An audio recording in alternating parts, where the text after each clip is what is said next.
안녕하세요. 캐나다 BC주 밴쿠버 중에서도 랭이라는 지역의 땅값이 가장 짧은 시간 동안 크게 올랐습니다. 왜 그랬을까요? 2023년 7월 13일 랭리 지역신문에 개발사가 시청에 납부해야 할 개발 비용 요금이 83%까지 오른다라고 기사가 나왔습니다. 한번 살펴보겠습니다.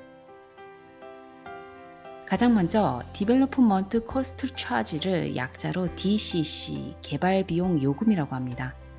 DCC는 도시 시스템의 성장 요구를 충족하기 위해 새 도로, 보도, 가로등, 상하수도관, 교통, 유틸리티 및 공원 인프라를 확장하고 업그레이드하는 비용을 지불하는 데 도움이 되도록 지자체 시청에서 개발사에 부과되는 요금입니다.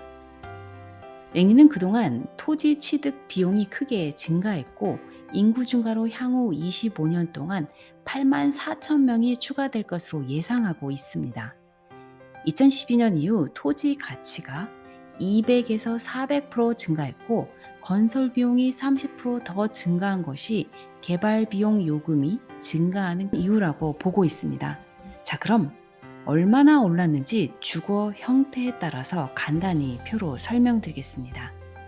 DCC 바일러 조례가 2012년, 2019년에 이어서 2023년에 업데이트될 자료입니다. 첫 번째로 싱글 패밀리 하우스는 2012년에서 2019년도에는 86%가 올라서 49,564불이고 2023년 조례가 통과되면 2025년에 또다시 83%가 올라서 약 88,000불이 될 것입니다. 두 번째로 로홈 듀플렉스는 2012년에서 2019년에는 88%가 올라서 약 41,000불이고 2023년 조례가 통과되면 2025년도에 또다시 47%가 올라서 약 6만 불이 될 것입니다. 세 번째로는 타운하우스는 2012년도에서 2019년에는 89%가 올라서 약 33,000불이고 2023년 조례가 통과되면 또다시 2025년에 64%가 올라서 약 5만 4천 불이 될 것입니다. 네 번째로 콘도는 2012년에서 2019년도에는 89%가 올라서 2023년 조례가 통과되면 또다시 2025년도에 47%가 더 올라서 약 3만 9천 불이 될 것입니다. 표를 분석해보면 많은 이들이 찾는 타운하우스와 싱글 패밀리 하우스가 가장 많이 오른 것을 볼 수 있습니다. 제한된 증가는 랭리 타운십이 다른 지역, 지자체 중 가장 높은 것으로 나타났습니다. 개발 비용 요금을 정산한 분야별 그래프를 주거 형태 중에서 가장 많이 오른 싱글 패밀리 하우스를 보시면 다음과 같습니다. 다음은 타운하우스 그래프입니다. 싱글 패밀리 하우스와 비슷하게 지역별로 랭리 타운십 상승률이 가장 높습니다. 싱글 패밀리 하우스와 타운하우스 그래프에서 가장 많이 차지하는 것은 도로와 파크로 보입니다. 새 집을 지을 때는 개발사가 단지 구성을 위해 도로를 만들고 작은 산책로를 조성합니다. 그리고 개발사가 단지 구성이 끝날 때까지는 개발사에 신고하여 수리하고 개발사가 모든 집을 다 짓고 모든 단지 구성이 끝나면 지자체 시청 담당으로 넘어갑니다. 이때부터는 시청에 신고하여 도로, 하수도, 뒤 산책로, 파크 등을 수리할 수 있습니다. 예로 들자면 저희가 1차 분양으로 싱글 패밀리 하우스를 구매하였습니다. 입주 후 뒷야드가 뒷 산책로보다 낮아서 비가 오면 뒷야드에 물이 고였습니다. 개발사에 항의를 했지만 랭리 타운십에서 정한 법이기 때문에 해줄 수 없다고 하더군요. 그래서 랭리 타운십에 항의하여 몇 번의 메일을 주고받은 뒤 결론으로 랭리 타운십에서 말하길 개발사가 모든 단지 공사가 끝나지 않았기 때문에 개발사의 책임이 있다고 했습니다. 그래서 결국 개발사가 뒷야드 물 빠진 공사를 다시 하고 펜스와 잔디를 다시 다 만들어 주었습니다. 이 경험을 하고 나서 알게 되었습니다. 랭리 타운십은 개발사가 구성된 단지가 모두 완료 전까지는 어떠한 비용을 쓰지 않고 모두 문제가 있으면 개발사에게 부여한다는 것입니다. 제가 생각하는 것이 맞는지 모르겠지만 개발 비용 요금은 랭리 타운십이 도시 관리를 위한 비용 처리인가 봅니다. 그리고 DCC 비용에 포함된 목록 중에 도로공사와 파크랜드 비용이 제일 많이 차지했습니다. 도로공사는 소음이 될 정도로 많이 합니다. 그러나 파크랜드로 공원 조성은 이해하기 힘듭니다.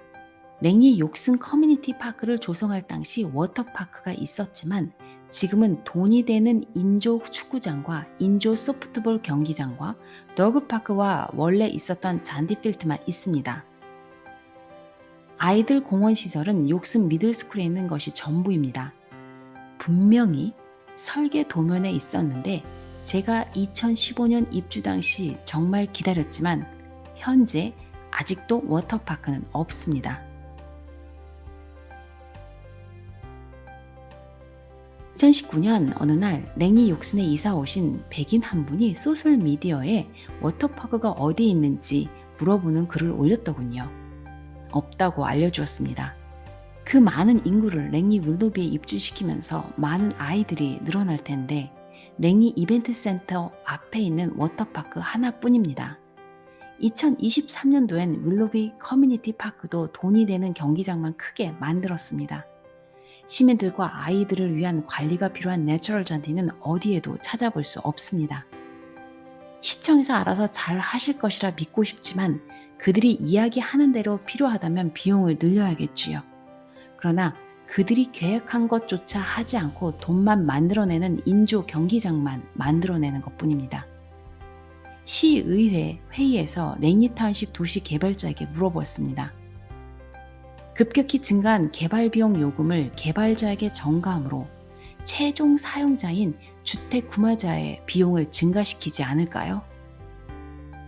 시청 직원 도시 개발자가 말하길 아니오 였습니다. 그리고 개발자들이 미가공 재개발 토지에 대해 더 높은 가격을 지불할 의향이 없기 때문에 증가된 요금이 개발 토지의 가격을 낮출 수 있다고 말합니다. 과연 그럴까요? 랭리의 집과 땅을 가지고 있는 사람들은 최대한 늦게 팔아 더 이익을 보려고 합니다. 그러면 개발사가 비싸게 토지를 구매하게 될 것이고 거기에 개발 비용 요금 또한 증가할 것입니다. 즉, 생산 비용이 오르면 구매 가격도 올라갑니다. 랭리가 이 짧은 기간에 땅과 집값이 어떻게 올랐는지 이제 감이 오시나요? 모든 지자체 시청은 적어도 10년 이상 전에 모든 도시 계획을 설계합니다. 지인 중에 큰 개발사가 고객인 은행 직원으로 일하는 분의 말씀을 인용하면 도시 계획이 되면 시청은 큰 개발사에게 알려주고 개발에 참여하기를 전달합니다. 그러면 큰 개발사는 땅을 사들이기 시작하겠죠. 그 다음은 작은 개발사들이 짜투리 땅을 사들입니다. 무슨 근거로 많은 인구가 늘어날 것이라고 계획을 잡았는지 궁금할 뿐입니다. 지금도 계속해서 분양 소식이 끊어지지 않고 있습니다. 사람들이 많아지면 범죄율도 올라갑니다. 도시계획에 늘어나는 범죄를 단속할 예산안은 있는지 또한 궁금합니다. 또한 인구가 늘어나면 아이들도 많이 늘어납니다. 학교도 제대로 만들지 않고 인구만 늘려 아이들이 화장실도 없는 펄업을해서 공부를 하는 것이 말이 됩니까? 이것이 현재 캐나다 밴쿠버 현실입니다. 오늘도 시청해 주셔서 감사합니다.